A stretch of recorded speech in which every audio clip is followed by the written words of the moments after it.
I'm Steve Simon, and today I want to talk about the three paintings I did to celebrate this year's 250th anniversary of the Declaration of Independence. So last year, when I was pondering what is it that I can do to paint to celebrate the 250th, I thought, I know, I'll do the Unalienable Rights. And almost the minute I thought about that, I thought, how in the world am I going to paint three abstract concepts? So I gave it a little thought, and thankfully, a couple years ago, I had gone on a trip to the Czech Republic.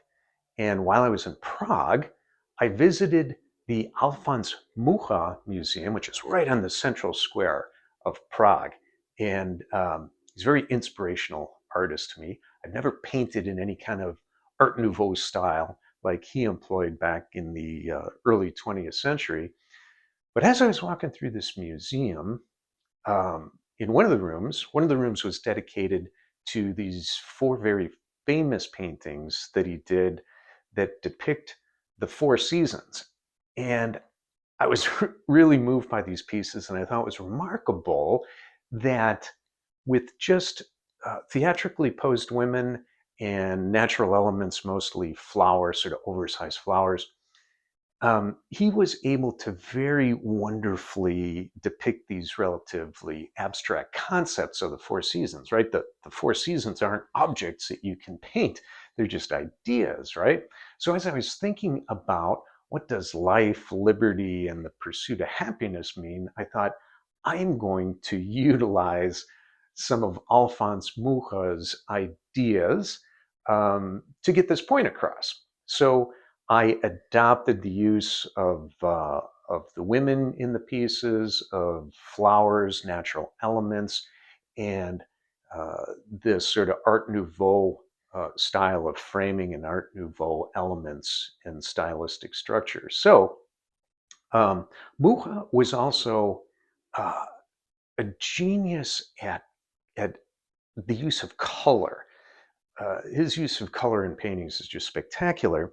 And so I wanted to start there with a baseline. I said, if I'm going to paint life, liberty, and the pursuit of happiness, let's at least first get the general color theme correct. So you'll notice that in the life painting, the dominant color is green, and that is, of course, the color of life, vivacity, fertility.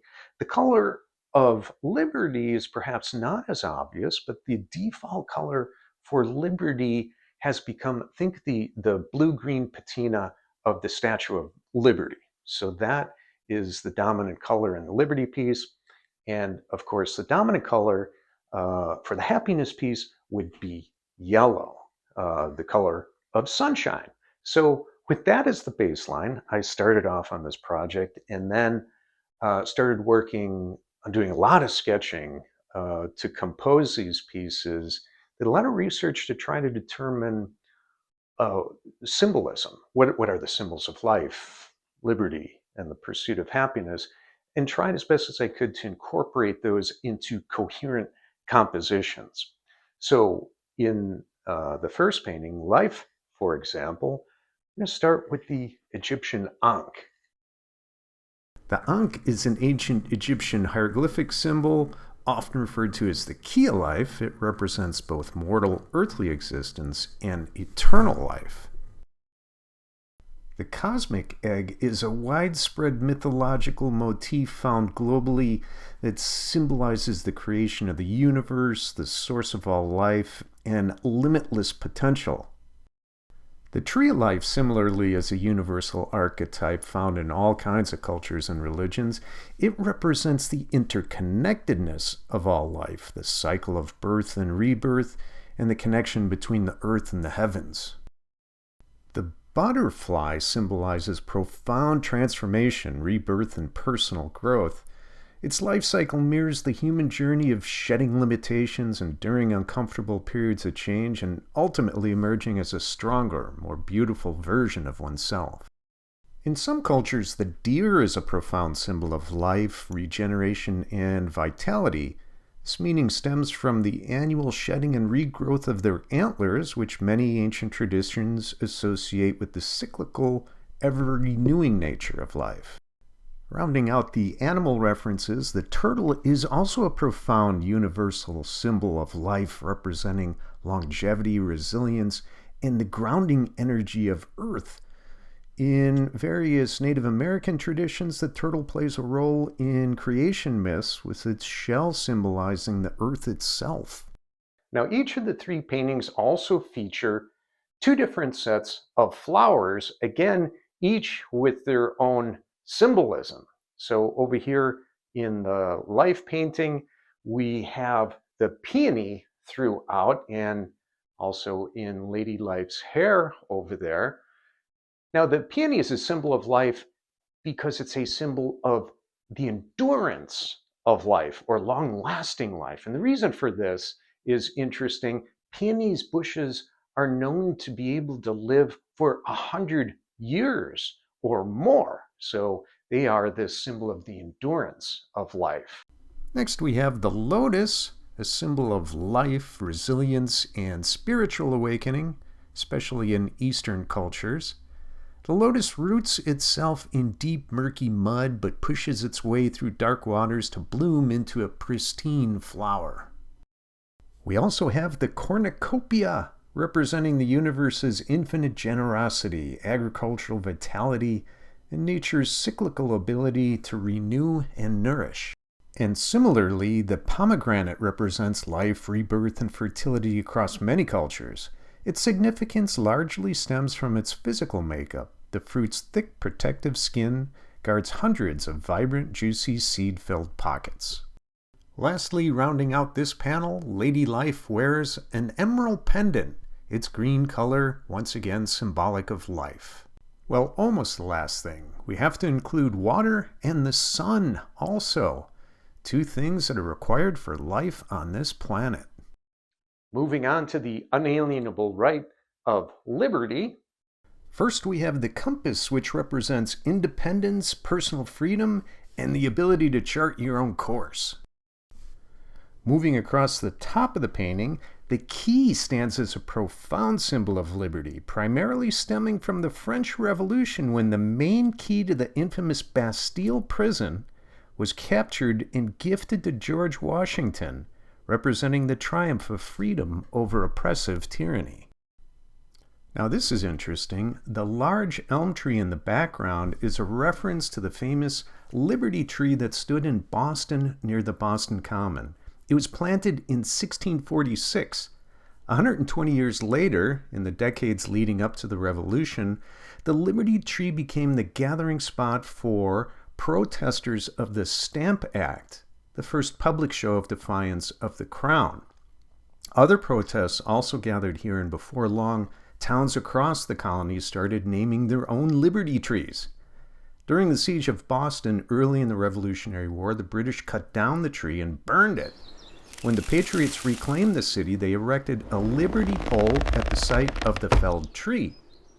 Liberty poles were sometimes topped with a cap known as a Phrygian cap, which is itself a symbol of the liberation of the ancient Romans from the rule of Caesar. Lady Liberty thus wears just such a Phrygian cap. The flame represents enlightenment, hope, and the human struggle for autonomy. The burning torch stands as an inextinguishable guiding light, lifting humanity out of the darkness of oppression and guiding the path to a free society. The sunbeams carried these same themes and spread them universally. The origin story of the bald eagle as an icon of liberty is not definitively known. However, the Iroquois, with whom the colonists were in close contact, spoke of a mythical eagle named Skagina. It perches at the very top of the Tree of Peace, central to the Iroquois Great Law of Peace. According to many historians, the Iroquois Great Law of Peace substantially influenced the U.S. Constitution. The eagle acts as a protector and guardian, warning of approaching threats to peace. Now let's take a look at the flowers used in the composition. The nerine flower gets its name from the Nereids, the sea nymphs of Greek mythology. Native to South America, the flower is also known as the Guernsey lily, after the British Isle. According to legend, a ship carrying the bulbs was wrecked off the coast of Guernsey. The resilient bulbs washed ashore and managed to grow and thrive in the wild, turning the flower into an enduring symbol of survival, liberty, and the courage to be yourself. The second flower employed in the composition is the freesia. In the Victorian language of flowers, gifting a freesia was the ultimate sign of trust and friendship. These virtues are viewed as foundational to liberty. It also doesn't hurt that freesia starts with the word free. Rounding out the Liberty painting, at the bottom center we have, of course, the Liberty Bell. Now, interestingly, the largest ruby ever mined weighed approximately 4 pounds and was carved into the likeness of the Liberty Bell. The ruby has therefore become the gemstone associated with liberty. Moving on to Lady Happiness, beginning in the upper left, we have a woman playing the lyre, symbolic of harmony and the divine connection between the mortal realm and the heavens. Opposite her, we have a couple dancing merrily to the joyous music she plays. The central figure also takes in the musical rhythms as she swings barefoot with childlike glee. She smiles broadly with eyes closed, suggesting she has not a care in the world. Bluebirds of happiness hover playfully round her beneath an apple tree in bloom, the apple being symbolic of health as well as sweetness, joy, and prosperity. At the bottom center is placed a stylized sun. Its warmth and light are biologically linked to the release of the neurotransmitter serotonin, the happiness hormone. Culturally, the sun represents vitality, energy, hope, the opposite of darkness, and metaphorically, the slayer of darker emotions. The citrine pendant worn by Lady Happiness channel the same sunlight energy, and both of the flowers used in this piece exude happiness by echoing the sunshine motif. The blooms of Gerber daisies and sunflowers both resemble the sun, with their petals serving as radiant rays projecting from their cores. Sunflowers are also heliotropic. Their heads track the sun's movement across the sky. And in this sky, fittingly, a rainbow appears, that uplifting visual reminder that after adversity, good things are sure to follow. Lastly, beneath the rainbow, a path weaves its way through the landscape, emphasizing that we are not guaranteed the right of happiness, but rather the pursuit of happiness. So beyond the symbolism I've incorporated in these three paintings, what I was really trying to accomplish with this project is to start a national conversation around what the unalienable rights mean to all of us. And I'm hoping by way of the symbolism in the art, this may pry open some chambers of the heart or corridors of the mind that lead us to a contemplative moment of what it was Jefferson was trying to say. So my sense is it doesn't matter if you're on the political left or the political right now. I think we can all agree that we've kind of hit a point in time in American history where things are a little bit funky, right? Maybe lost our way a little bit. I liken it to maybe like a high school basketball coach or something whose team has hit the skids, and he gathers the team and says, "All right, team, it's time to get back to basics." And I feel like these are our basics. I feel like when Jefferson, with the help of many others, said, "We hold these truths to be self-evident, that all men are created equal, endowed by their Creator with certain unalienable rights, among these, life, liberty, and the pursuit of happiness." Well, that's great. That's a beautiful sentence. It's a wonderful poetic flourish with a lot of glittering generalities. But what does it concretely mean? I don't believe we've ever really thought that through as American citizens. And I think we are at a perfect point in our history where it's time to do exactly that. So I'm hoping you may take a moment to think about, what do these unalienable rights of life, liberty, and the pursuit of happiness mean to you, and offer up a suggestion in the comments below. Thanks for sticking with me till the very end. And happy 250th to all of us.